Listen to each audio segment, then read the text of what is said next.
If there's one thing I've learned over the past 13 years helping organisations manage psychosocial safety and improve employee wellbeing, everything's downstream from the way work is experienced.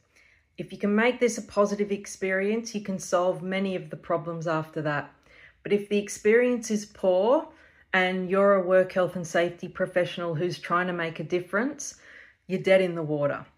Today, I want to share with you the framework that has worked across multiple sectors, and off the back of consistent results we get using this approach, we can scale this up and apply it across really large organisations.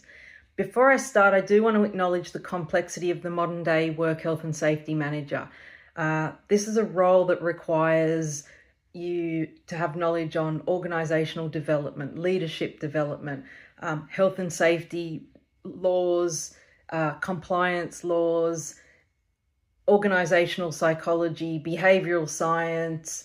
It's a really, really complex space. And what we see is a lot of people get overwhelmed and they don't I don't even know where to start. It feels so big. I've got to, break down these complex laws. I've got to be understanding how that applies to the systems that people work in. I've got to update policies. I've got to keep risk registers updated, not to mention that, you are responsible for claims and returning people to work. And if you've got safety on top of that, it's really, really overwhelming, and it can feel very much like it's very hard to move forward, very difficult to make a difference. And a lot of the things that sit on your plate that can't be ignored is all the reactive stuff. And it's like, as much as you'd like to get to the proactive, it's really hard to do that when there's a lot of priorities that take place precedent over that. We've got a framework that actually we apply, and we've been using this for 13 years in our consulting work, and it really does work. And what we found, and it's a good approach to lots of problems, is get the problem, fall in love with it, understand it, break it down, get it so that you can start to really focus on the most crucial areas, but break them down so that they're so small that it doesn't feel so overwhelming. And those small little wins in and of themselves may not make a difference if we isolate them, but when we start to compound them, we start to see that we're making progress. Okay, so it is applying that growth mindset to our workers, psychosocial safety professionals. So what we want to do is we start with a level 1 and we move to ideally level 4. And everyone wants to get to level 4. We want to do it as fast as possible. But the reality is you have to go through each stage and be patient and value that progress that you're making. And we start at level 1 where we just map the legislation to the systems, because you got to get an understanding of, understand the legislation, and then how does that apply in my various systems. And so we're going to look at all of the information that we can get from the organization. So we're going to audit the policies, we're going to audit the procedures, we're going to look at job descriptions, we're going to look at rosters, we're going to look at, calendars, so any sort of hidden data that we can get information from. So we're going to look at, potentially we might get access to meeting transcripts and understand what the meeting cultures are like, how we're interacting. We're going to look at, anything within our documentation that we can get hold of that's going to tell us some information. So that might be, again, we're going to look at claim data. We're going to look at sick days. We're going to look at employee turnover, engagement statistics. Okay, we're really getting a good picture of what is all of this data in the organization telling us. And we're going to map that to the legislation that we sit under and that we're measuring ourselves against. And the legislation is actually a good way to allow you to be guided. So a lot of what's within that is saying this is what you need to be doing because it's best practice. Okay, so map everything to that. That's level 1. It's a fairly time-consuming task, but when you get that done, you do start to get that picture of, okay, in the sort of systems that we operate in, this is what our risk architecture looks like. When you then move into level 2, you're going to validate the information that you get out of that through consultation. And consultation is something we have to do through the legislation, so it requires us to consult with employees. But by using the information that we get in level 1, which is where we map the system, we can start to really get very targeted with that consultation process. So there's going to be information that we get out of level 1 that informs what we want to ask at level 2, as well as just other information that we know is something that is maybe didn't come out of it, but we'd like to validate. We need to know.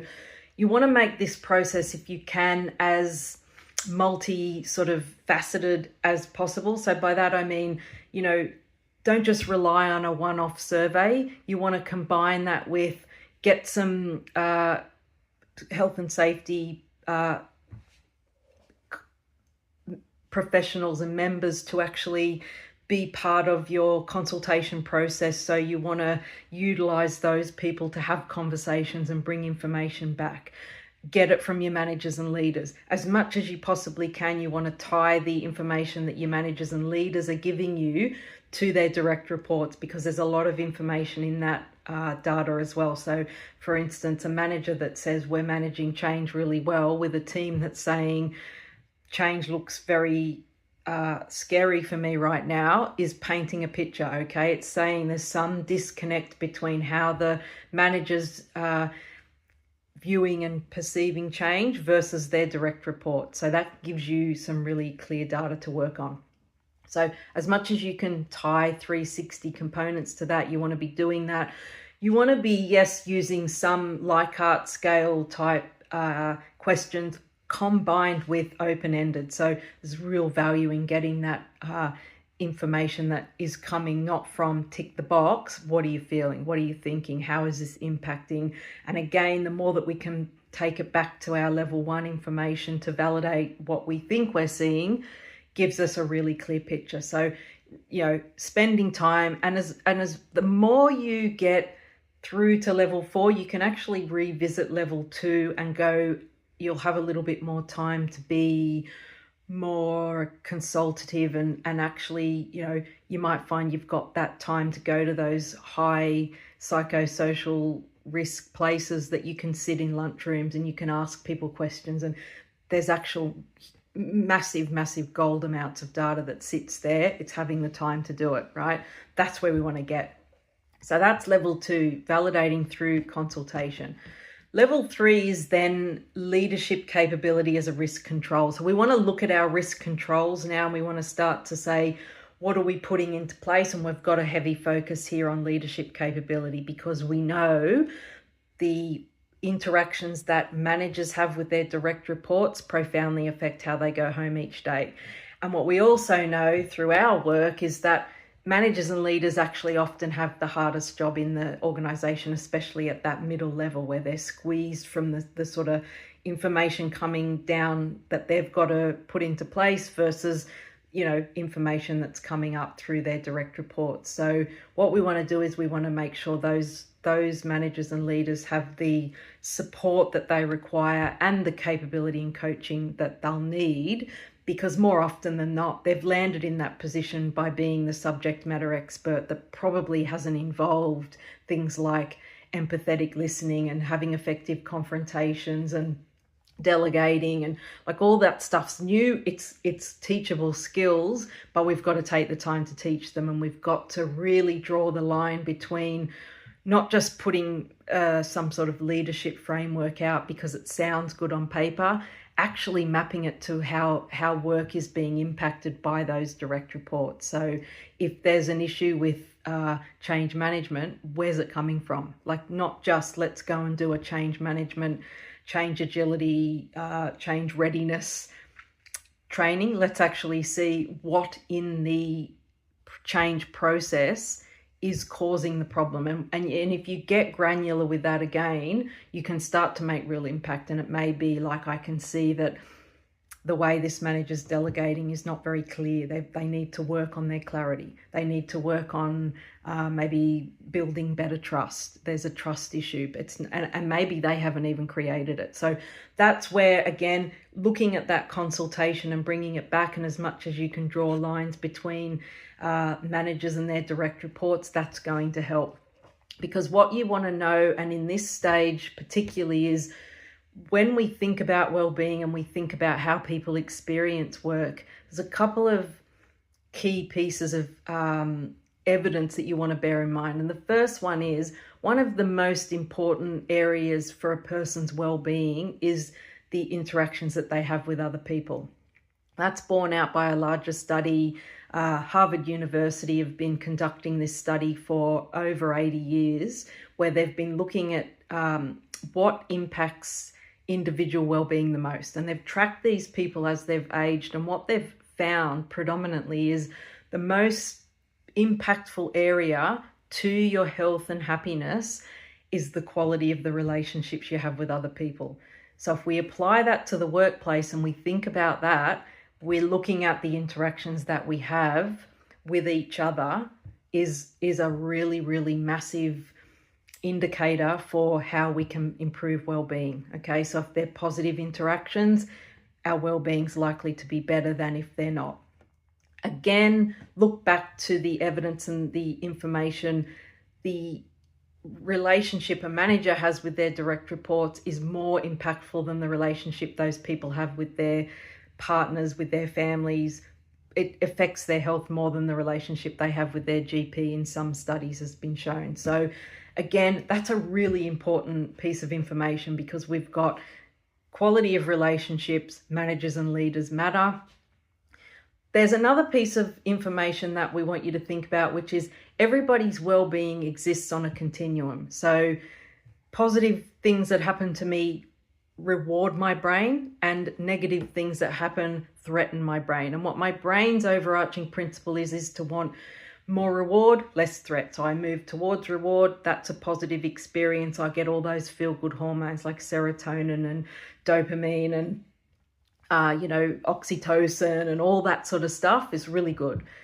The negative aspect of that is my brain is threatened. It starts to produce cortisol. Now, a little bit of threat is maybe putting me into a sort of state of there's a little bit of tension. I kind of need that to do good work. So there's a balance there.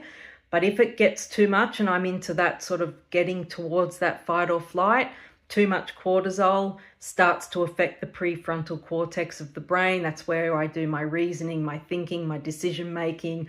We don't want that. We want to bring that down. It's not where people do their best work. Okay, so if we apply it back to productivity and to quality work, this absolutely makes a difference, right? So you're wanting to have those interactions because we know the way a person interacts with another individual profoundly affects their well-being. So that's got to be positive. So leadership and even the interactions that you're having with your colleagues and your peers really matters. In this level 3, we do want to look at the other risk controls as well. So there may be things that we're looking at in terms of adjusting a KPI that's conflicting, where it's causing very, very high work demands that are unsustainable. It may be a KPI that's measured unfairly and it's producing that sort of threat response with people. Because again, a lot of what is happening with people is the way they experience work is either rewarding or it's threatening, okay? It's not so much what you do at work, it's how you do it. So we're not talking about we've all got to have glamorous jobs that is our passion, and it's just got to be that place that I'm treated with dignity and respect. I value what I'm doing. I can feel that connection to the purpose of what I'm doing. I'm achieving a little bit more than I thought I could. I've got that sense of accomplishment. And what you need to understand, again, in that sort of neuroscience of it all, is a threat is always going to be more powerful than a reward. So if we're threatening people, we can't overcome that with a reward, okay? You've got to really bring those threats down. And again, if we look to studies around this, there was a study that MIT Institute did a number of years ago. It was actually just coming out of COVID where we had that great resignation, and they analysed like over 100,000 Glassdoor reviews, and they were really looking for patterns to understand what was driving that. Was there any sort of particular behaviours that stood out? And they came up with 5 behaviours. They coined them the toxic 5, and I used the word toxic because they evoke such a visceral reaction in people that when they're present, it basically means whatever you do to minimize burnout, to maximize engagement, improve employee well-being was just going to be undermined by these behaviors. Again, that sort of human science of like the history of our brains have evolved to be more sensitive to threat than reward. And in human history, it would have literally saved our lives, okay? So when the toxic 5 are present, you can't get rid of the toxic 5 with some 5 nice behaviors. But what you want to do is understand that all behaviors exist on a continuum. So if there's a toxic side, there's a positive side, and we want to get away from that toxic end and down to the positive end. The toxic 5 that they came up with were non-inclusive, disrespectful, cutthroat, bullying, unethical. Okay, they're the toxic 5. So we looked at that and said, well, if the toxic 5 are the end you don't want to be on, what if we all were on the end of respect, inclusion, support, ethics? So respectful leaders who actively include creating supportive environments where ethical behaviours are the norm.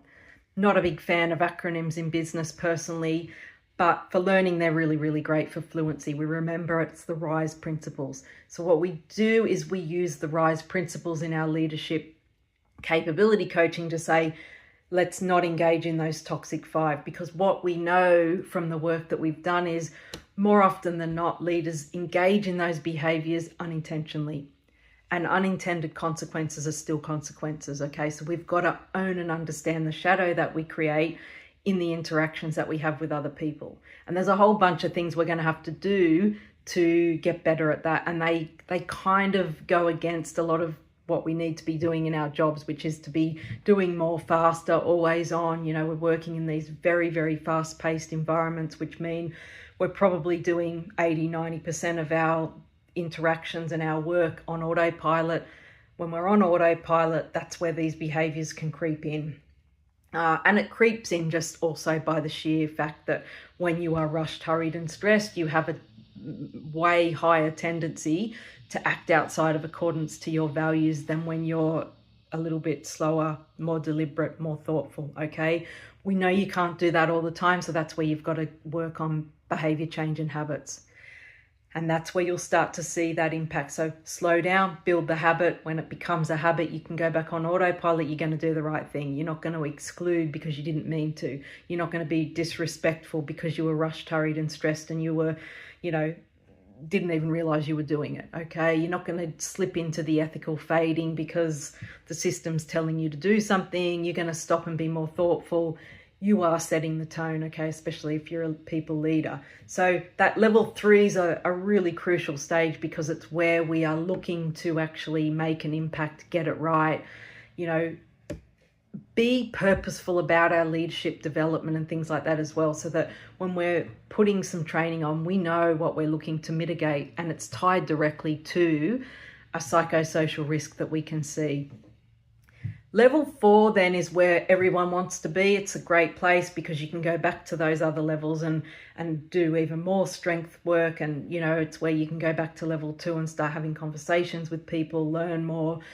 And it's predictive excellence, right? So what we want to do now is we want to think about what parts of this workflow can we automate to free ourselves up so we can have higher value work. We want to get ahead of change using our risk architecture to anticipate what's going to happen before it lands, right? So, if we're managing safety reactively, we're just managing damage. We're fixing things as we go. Predictive is where we prevent it. So yes, we like to be proactive in the middle there, but if we can really get in front of it, we can start to model things and we can start to really predict it. As I said in the beginning, work health and safety is a really complex space. It takes time. It's not easy. I'm not saying putting this framework into practice is something you're going to do overnight. We actually know as consultants the huge amount of work that goes into it. And by the way, we're not sitting there trying to manage claims while we're doing it, return people to work. We've purely been brought in to do this, and it's very, very time consuming. It works. It's possible to do manually, but what we've actually found is applying AI into those workflows is hugely beneficial. We've actually done work to create a blueprint on actually understanding what's involved in that and what can be automated and how you do it and what best practice is. And we've found in that research that 40 to 50% of the work can actually be automated. And that's not to eliminate work health and safety professionals. It's not to say necessarily the goal of that is to save money and to be more sort of efficient in it. It's actually to be more effective. It's to say, let's help work health and safety professionals operate at the top of their license, so they're not updating policies, they're not doing the administrative task of trying to break down survey information, write survey questions. Okay, there's a lot of stuff that can be automated, allowing them to actually really, really work at the top of their license. So if you decide to go manual, we can give you a roadmap to do that. We've got it. We've got the 4 levels in a really clear roadmap that you can follow and work through.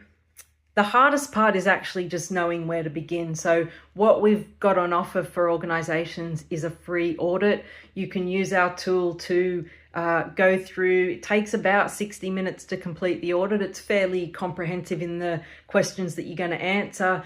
The great part about it is all of those questions break the roadmap down, so you'll see, kind of get a feel for what's in it. And there's an AI behind it that's going to build a bunch of reports to give you board level information, to give you gap analysis, to give you roadmaps and where to move forward next. Following that, we will actually make available our roadmap as well. That sits within the system, so it's not just a static PDF that we provide. It's actually like an interactive tutor that now has your personal information to answer questions and help you. We're offering this free to organizations to trial on a short-term basis. Again, if you want to stay manual, that's perfectly fine. You can take your roadmap away and you can start to apply it. Or if you find that the automation is appealing, it is a set of tools. It allows you to build your own agents to actually automate your own workflows and processes. So very, very personalized. We understand that the work health and safety professionals that we work with are extremely valuable, extremely knowledgeable and experts in this field. And what we can see is that to give them the actual tools to say, here's all the pieces that, can be really well automated using AI. Here's how you're going to operate at the top of your license, and here's how we're going to empower that. And we're going to show you and give you a tool set that you can actually apply so that it's very, very relevant to you.